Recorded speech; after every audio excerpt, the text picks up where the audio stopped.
Welcome back, ladies and gentlemen. Today we have to solve a couple of dilemmas. You may remember from the last episode that we were going to try to get into this natural gas geyser, tame it, and then be able to use its power using the handy dandy natural gas generator and grab some of the polluted water that it produces. There's a problem though. Natural gas generators naturally produce at 150 C. And because of that, the way we typically tame these is trap them in some insulated tiles, put a steel gas pump in there, maybe an Atmos sensor, and then start feeding it into some reservoirs. And here is our dilemma.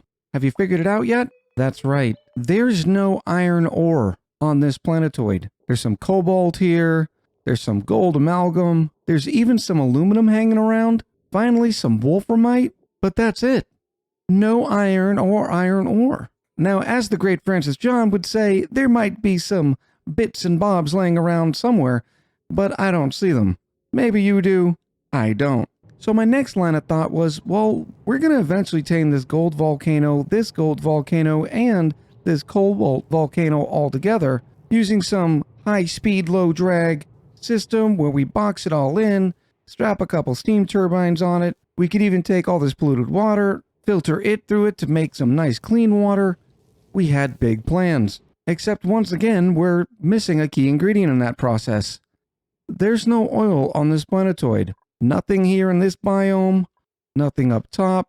Additionally, there's no Drecos hanging around to where you could eventually turn them into glossy Drecos to get plastic that way. So without any oil or without any glossy Drecos, you're not getting plastic. Now we could sort of cheat a little bit with this natural gas geyser by putting in a regular, say, gold amalgam gas pump that has a higher overheat temperature with the plus 50, bringing it to 125 degrees, but that still doesn't account for the 150 degrees. And the way you cheat a little is just making sure that you leave a lot of gas in here, so that way, when this natural gas geyser is erupting, it's mixing with some of this natural gas that's been sitting here for a while, cooling down. There's a couple of problems with that. First, you wouldn't want to insulate it in.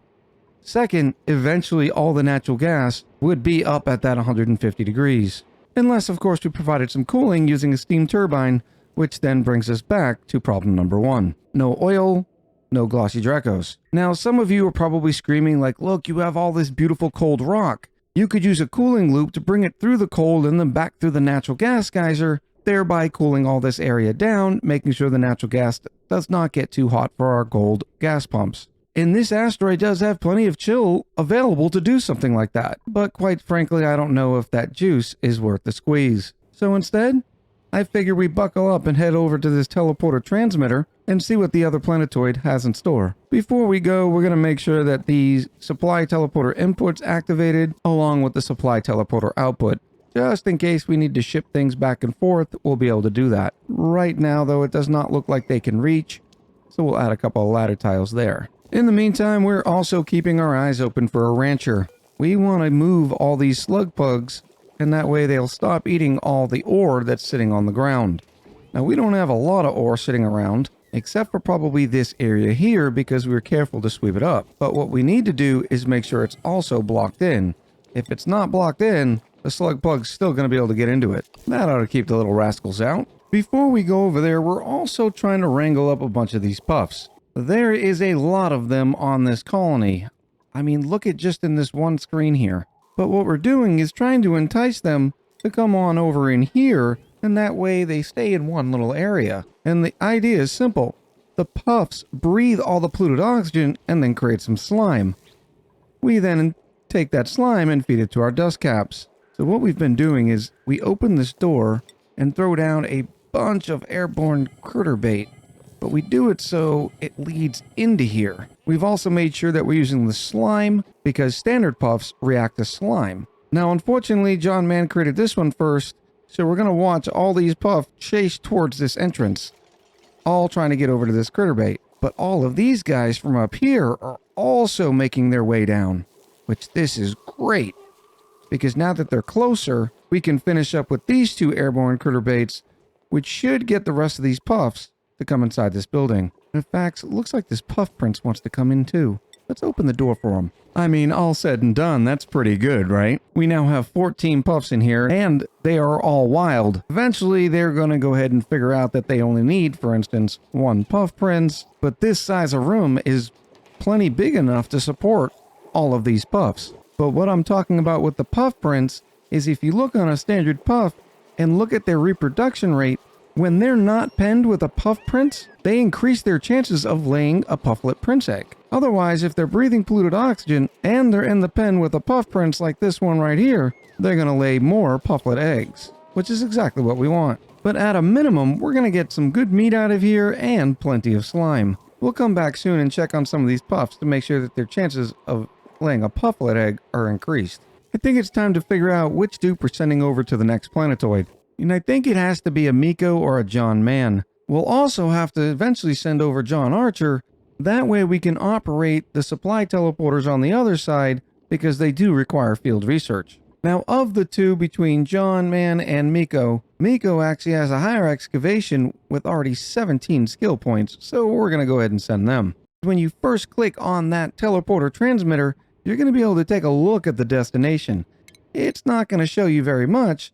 It'll highlight over here, and then we can oversee the planetoid from here, and then you'll be able to take a look at least at the crust. And unfortunately, this looks like a cold planetoid. And then if we go back to the star map, we can select it again, scroll down, and we do get to see that there is a cool slush geyser, a saltwater geyser, even a hydrogen vent. Additionally, one of the traits that have shown up on here is volcanic activity, which means there's going to be a few different volcanoes. Well, at the minimum, at least the colony's not going to stay cold for long. With all that being said, let's go ahead and select Miko Nala.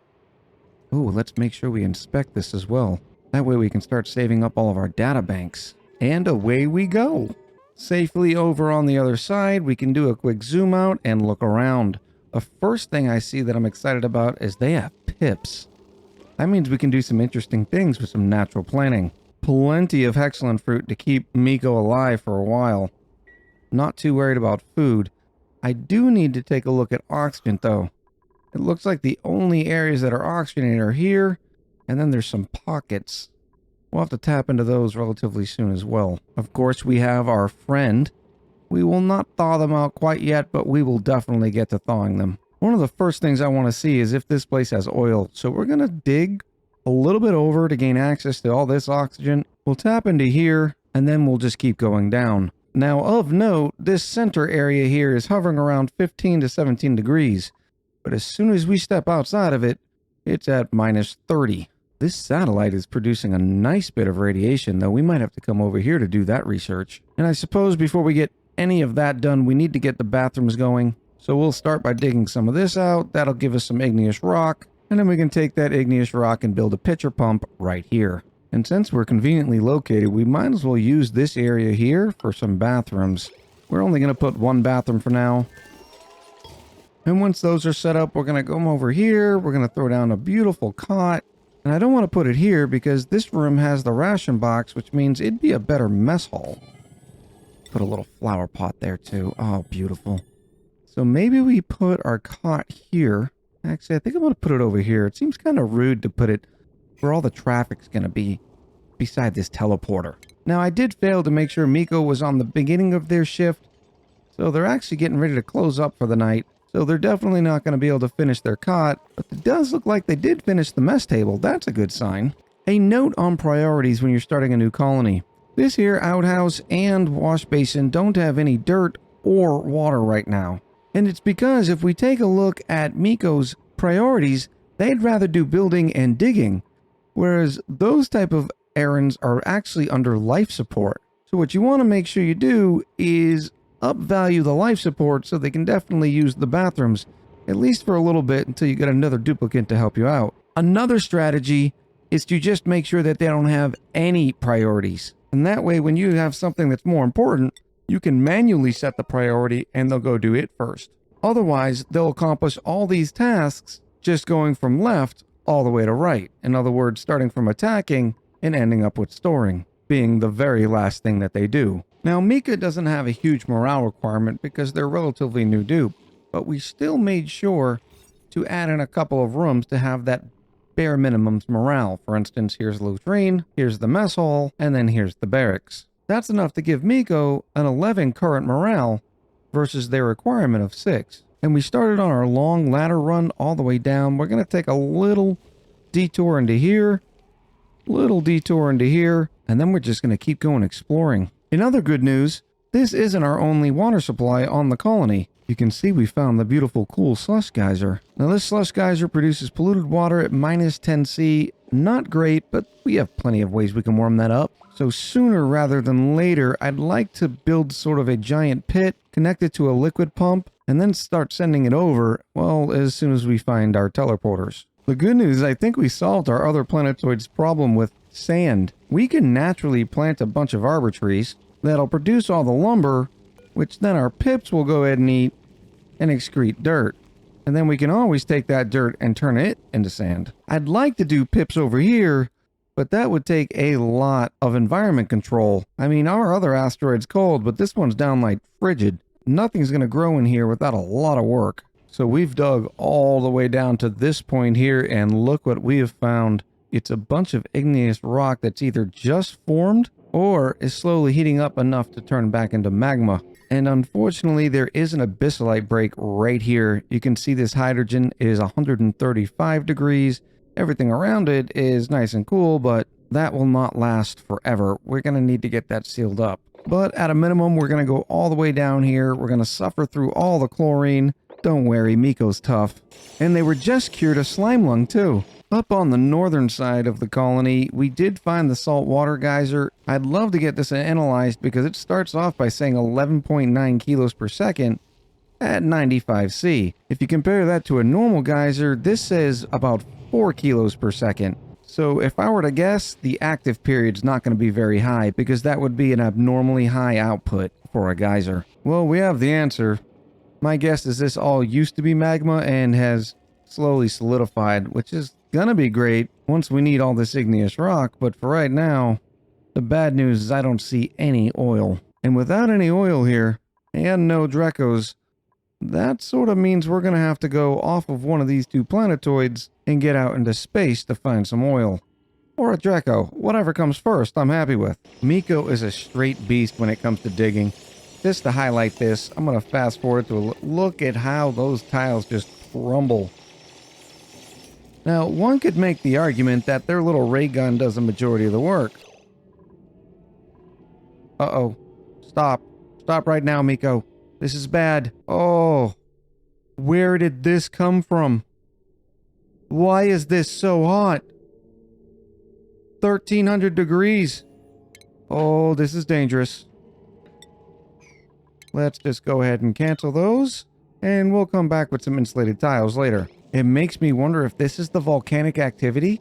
Is there a volcano behind here? I don't see any neutronium around here. There's another one right over here. Alright, Miko has been very, very busy. The first thing we discovered, rather haphazardly, is this is very, very hot around here. We broke through the abyssalite and instantly started scalding ourselves. Luckily, on the other colony, they had just finished some beautiful insulated tile research, so we sealed it in, and we'll come back here far, far in the future. But here's what's interesting. This is a hot spot, and then there's another one over here. I'm thinking this is what it means by volcanic activity, even though there's no specific volcanoes here. It's either that, or this heat has spread sort of crossways. I don't know how that works. We have done a bunch of other exploring. For instance, we did find this hydrogen vent. That's great news, but once again, the hydrogen comes out at 500°C, so it's going to be a little while till we can deal with that. The good news, though, is there is a bunch of iron ore on this asteroid. I mean, pretty much all you see on this asteroid is some aluminum and then a bunch of iron ore. Now we'll at least have sort of the minimums to be able to make some steel. The bad news is there's once again no oil, and I don't see any neutronium down here in the magma biome. In fact, all this magma has solidified into igneous rock. I'm guessing because of the chill that was introduced through here, but I'm not convinced. So we're going to dig over here to make sure there's no other abyssalite breaks, and we're doing the same down here. this looks sort of clean. I just got to look at this one little area here. And then here's the plan. We're going to activate the supply teleporter input and load up a bunch of iron ore, at least to get us going on the first planetoid. Then we'll have access to steel, and we can go from there. I don't want to have dupes living on this colony quite yet, quite frankly, because it's just too cold. Eventually, all this chill is going to push in through here, and it's going to kill all of these trees and everything else, which would make growing crops kind of awkward. And here's evidence that sort of helps prove my theory that this is where the chill was coming through. There's still liquid magma over here, and there's still liquid magma over here, but not so in the center. The only thing we still really need to check out is this is still 1395, whereas this igneous rock is 1349. So this area here is completely suspect. Now, if you're wondering how we're going to make sure that Miko could activate this supply teleporter input, that's going to be pretty easy. We're going to go right over to skills and teach them field research. Now, this is going to put their morale requirements over their standard morale. Now, I think it's just because they're having a bad day, because previously they were at 11 morale. We'll see. But for right now, we can get this activated. We have found an opportunity to take a dupe. Now, this Steve has a one-track mind. They love digging. They have a +8 excavation, and they're buff. They're a shabby dresser, but that'll be okay. We'll put him in one of those snazzy suits. The snazziest of snazzy suits. Welcome to duplicate number 5. Jack died.